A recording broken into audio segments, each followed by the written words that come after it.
दोस्तों स्वागत है आप सभी का आपके अपने YouTube channel Harendra classes of computer में।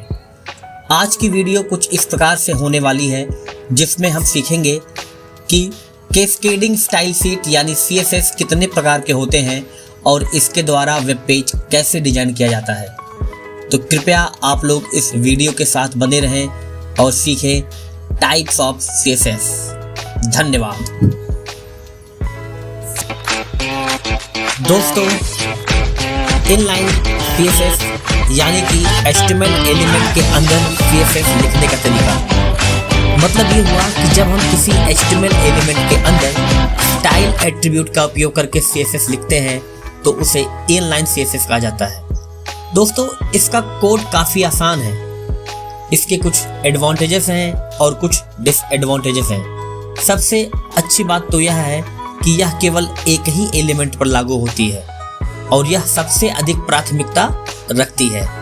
यह छोटे मोटे बदलाव के लिए उपयोगी है, परंतु इसमें बार बार उपयोग करने पर इसका कोड लंबा हो सकता है और जब यह कोड लंबा हो सकता है तो इसे मेंटेन करना काफ़ी मुश्किल हो सकता है। तो चलिए अभी हम इसको प्रोग्राम करके आपको दिखाते हैं। इसके लिए सबसे पहले हमें अपने टेक्स्ट एडिटर पर चलना होगा। दोस्तों, CSS का प्रोग्राम लिखने के लिए हम अपने लैपटॉप के स्क्रीन पर आ चुके हैं। अब हमने सबलाइम टेक्स्ट एडिटर का यूज़ मैंने किया हुआ है। हम सबलाइम टेक्स्ट एडिटर को सर्च करते हैं और सर्च करने के बाद यहाँ पर एक प्रोग्राम लिखते हैं। सबसे पहले हमने लिखा है HTML और HTML लिखने के बाद हम इसको सेव करेंगे inline.css से।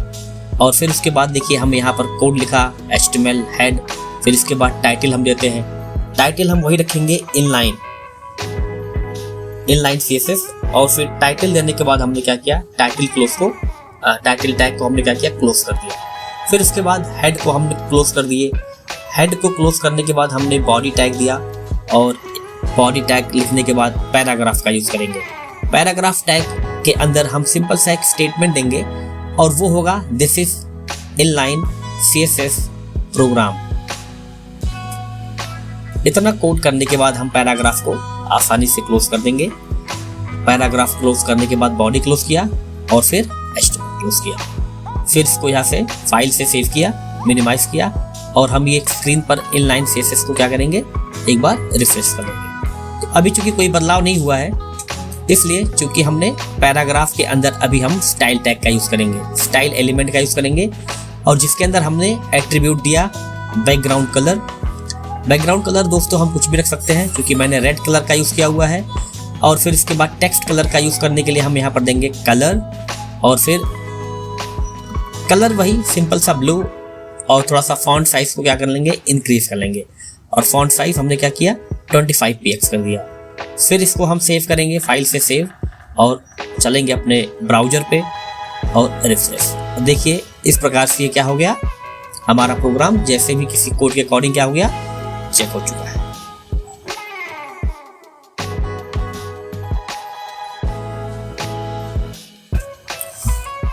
दोस्तों, नेक्स्ट हम बात करते हैं इंटरनल या एम्बेडेड CSS की।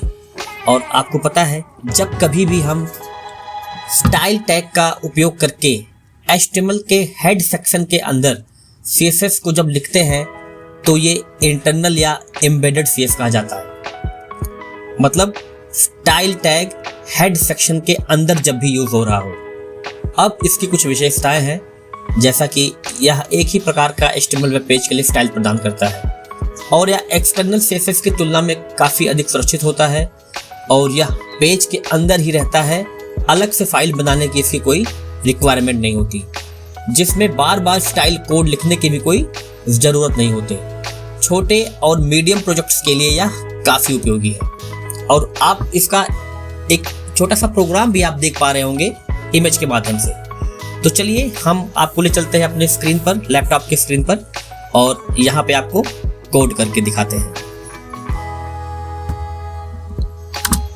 अब जैसा कि हम अपने लैपटॉप के स्क्रीन पे आ चुके हैं और हमने फिर से सबलाइम टेक्स्ट एडिटर का यूज़ करके यहाँ पे HTML का प्रोग्राम लिखा और लिखने के बाद सबसे पहले इसको हम सेव करेंगे internal.html we will not use CSS। तो इंटरनल डॉट HTML हमने सेव किया। फिर आगे हमने दूसरा टैग लिखा हेड टैग, चूँकि सबसे आप जानते हैं हेडर टैग होता है। और इसके बाद टाइटल लिया हमने यहाँ पे इंटरनल। टाइटल लिखने के बाद हम इस टाइटल टैग को क्लोज करेंगे। क्लोज करने के बाद हमने हेड को क्लोज किया और हेड क्लोज करने के बाद यहाँ पे बॉडी और फिर सिंपल सा एक पैराग्राफ हमने दिया। पैराग्राफ के अंदर फिर वही एक स्टेटमेंट देंगे, this is internal CSS program.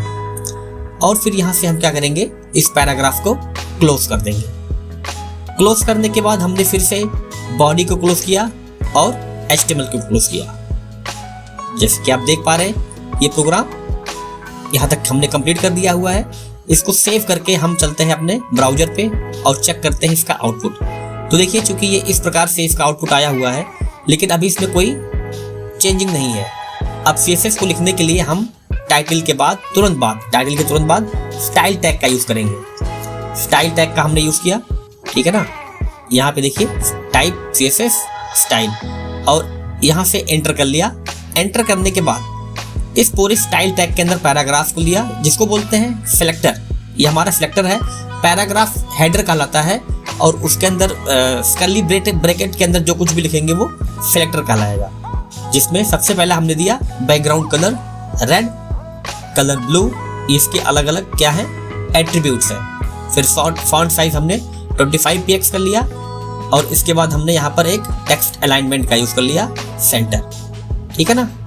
और इसको फिर से क्या किया, फाइल से सेव और ब्राउजर में पहुंच के इसको रिफ्रेश कर लेंगे। देखिए रिफ्रेश करने के तुरंत बाद इसका ये आउटपुट आ चुका है। तो इस प्रकार से इंटरनल CSS का प्रोग्राम कंप्लीट करेंगे हम।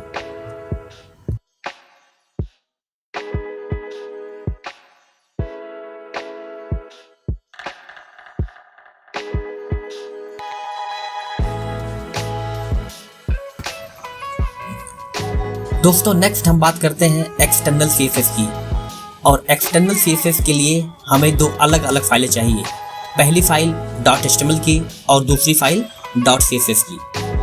देखिए सबसे पहले HTML के फाइल में हम जो कुछ भी हमारा टैग रहेगा, जो कुछ भी एलिमेंट रहेगा वो हम लिखेंगे और उसको लिखने के बाद फाइल नेम .html के नाम से उस फाइल को सेव कर देंगे। और फिर दूसरी फाइल जो बनेगी उसमें हम सिलेक्टर और उसके हेडर्स पार्ट को, ठीक है ना, सिलेक्टर और उसके जो भी समझिए कि जो कुछ भी उसके नेसेसरी पार्ट रहे उसको हम कोड करेंगे। और वो लिखने के बाद उस फाइल को हम फाइल नेम .css से क्या करेंगे, सेव कर देंगे। लेकिन यहाँ पर ध्यान देने वाली बात यह है कि HTML वाली फाइल में हम एक और टैग का यूज करेंगे जिसका नाम रहता है link rel equal to style sheet href equal to जो भी फाइल नेम रहे, ठीक है ना, वो .css। यानी कि जो फाइल हमने CSS में सेव किया हुआ था उसका यहाँ पर रेफरेंस दे देंगे, हाइपरलिंक रेफरेंस दे देंगे।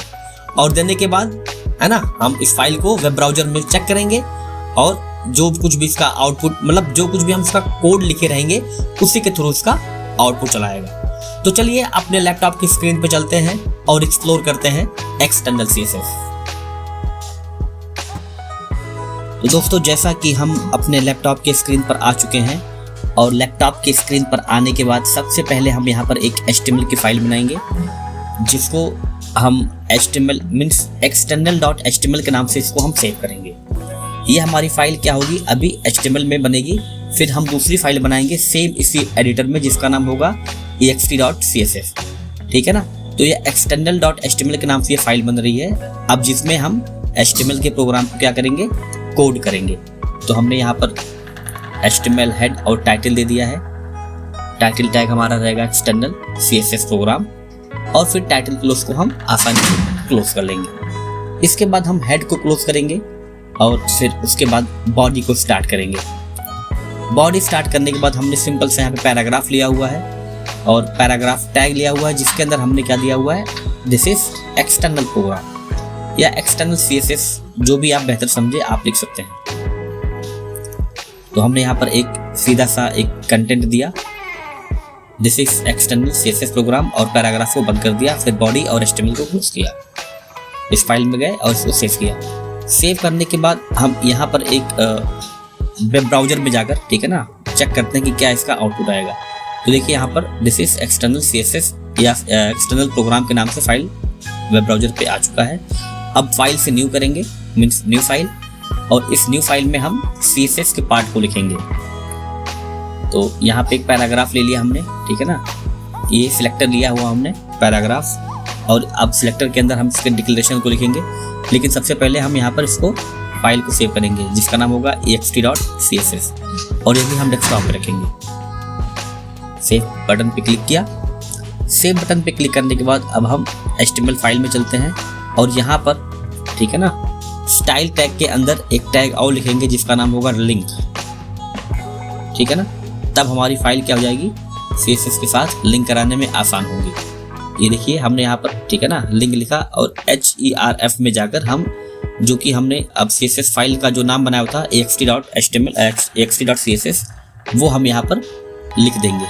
एज इट इज आपको लिखना है, ठीक है ना, href मतलब वो हाइपर लिंक हो रहा है, वो लिंक हो रहा है वो फाइल HTML CSS के साथ। और इसको सेव किया। सेव करने के बाद हम यहाँ से, ठीक है ना, फिर से चल के देखते हैं, इसको रिफ्रेश किया, लेकिन इस पर कुछ अभी आएगा नहीं क्योंकि हमने डिक्लेरेशन कुछ लिखा नहीं है, ठीक है ना। अब यहाँ पर हम डिक्लेरेशन करेंगे। डिक्लेरेशन सबसे पहला हम क्या करेंगे, बैकग्राउंड कलर रेड। फाइल को सेव करते हैं और चल के वेब ब्राउज़र पे देखते हैं। ये देखिए ये इसका बैकग्राउंड कलर रेड आ चुका है। फिर चलते हैं CSS वाली फाइल में और दूसरा हम यहाँ पर, है ना, इसके एट्रीब्यूट को देते हैं टेक्स्ट कलर, मतलब कलर, जो भी कलर नाम हो आप आसानी से दे सकते हैं। हमने ब्लू दिया और सेव करने के बाद फिर से ब्राउज़र पे चलेंगे, इसको रिफ्रेश करेंगे। देखिए इसका कलर अब आपको शायद दिख रहा होगा कि ये ब्लू कलर में आ चुका है। इसके बाद दूसरा टेक्स्ट अलाइन कर देंगे। टेक्स्ट अलाइन जो भी आप चाहें, left right centre, by default left में रहता ही है, हमने इसको सेंटर कर दिया और फाइल में आके सेव करेंगे। ब्राउज़र पे चल के इसको रिफ्रेश कर लेंगे, ठीक है ना। देखिए हमारा कंटेंट चला गया सेंटर में। और फिर इसके बाद हम चाहे तो फॉन्ट साइज को बड़ा कर लेंगे, है ना, text size, font size, text size, font size, ठीक है ना। मतलब फॉन्ट साइज को बड़ा करने के लिए टेक्स्ट साइज लिखेंगे और इसको 30px कर लेंगे। जितना भी आप चाहें 30px 35px आप लिख सकते हैं, कोई दिक्कत नहीं, एक नॉर्मल, है ना, फॉन्ट के लिए जो भी आप चाहें। तो देखिए इस प्रकार से ये, है ना, हमने CSS को जितने भी कोड किए और लिखने के बाद सेव करने के बाद हम ब्राउज़र पे आकर उसको चेक कर रहे हैं। तो अब आपकी जो भी इच्छा हो, जितना भी आप डिक्लेरेशन लिखना चाह रहे हैं, जितना भी आप एट्रीब्यूट देना चाह रहे हैं, यहाँ से एक एक करके दे सकते हैं। तो मेरे ख्याल से अब आपको समझ में आ गया होगा कि हम HTML की फाइल को, है ना, कैसे बनाएंगे, फिर CSS की फाइल को कैसे बनाएंगे और CSS की फाइल HTML की फाइल के साथ लिंक कैसे करेंगे। तो दोस्तों कुल मिला जुला कर ये काफ़ी आसान है ना। अगर आप थोड़ी सी प्रैक्टिस करेंगे तो मेरे ख्याल से आप HTML और CSS का प्रोग्राम लिखने में आप समर्थ हो जाएंगे। तो मिला जुला के बाद प्रैक्टिस की है, अभ्यास की है, और मेरे ख्याल से आज का ये जो ट्यूटोरियल है थोड़ा लंबा हुआ होगा, लेकिन आपको काफ़ी चीज़ें सीखने में आई होंगी। तो दोस्तों अगर आपको ये वीडियो अच्छा लगा हो, ठीक है ना, तो वीडियो को लाइक कीजिए, हमारे चैनल को सब्सक्राइब कीजिए और लगातार मैं पूरी कोशिश करूँगा कि लगातार मेरी वीडियोस आती रहे, ठीक है ना। तो मिलते हैं आपसे अगले वीडियो में कुछ किसी नए और बेहतरीन टॉपिक के साथ। Take care children, bye bye.